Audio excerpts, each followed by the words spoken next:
Ça pollue pas du tout, zéro émission. Renault Z2, 100% électrique, 0% d'émissions. Oui, les véhicules électriques sont moins polluants, plus respectueux de l'environnement que les véhicules conventionnels à essence ou au diesel.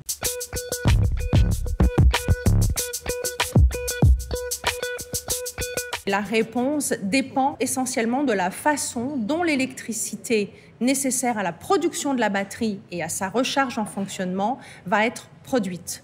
Donc si c'est une électricité produite à partir de renouvelables, clairement le véhicule électrique, oui, va être un véhicule plus propre. Si c'est une énergie produite à partir de charbon, la réponse va être beaucoup plus nuancée.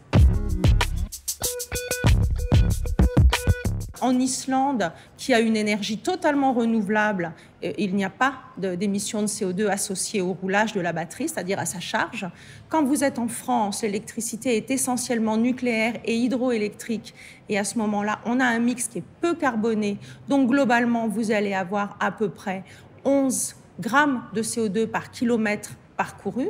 Et par contre, si vous allez en Allemagne ou en Pologne, eh bien là, on va passer plutôt à 60, voire 120 grammes de CO2 par kilomètre parcouru. Un véhicule électrique va continuer à avoir des pneus, des plaquettes de frein. Ces éléments-là, ils vont s'user en fonctionnement et donc il y aura des petites particules émises par l'usure des pneus, par l'usure des plaquettes de frein. Mais par contre, vous n'allez émettre aucun NOx, vous n'avez pas de pot d'échappement, pas d'émissions.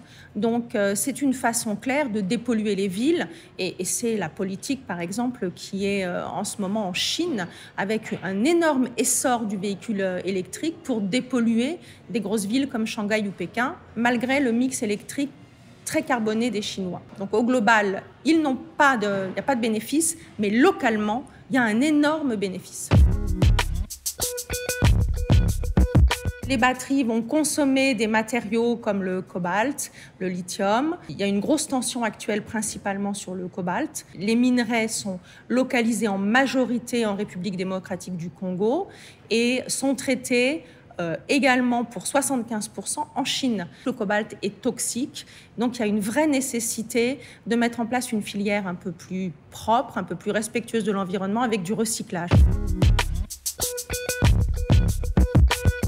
Il n'y a pas vraiment une filière qui est définie. Chacun fait au mieux et au moins cher. Donc en gros, on broie, on brûle. Les voitures électriques sont en pleine expansion. C'est encore un marché très neuf.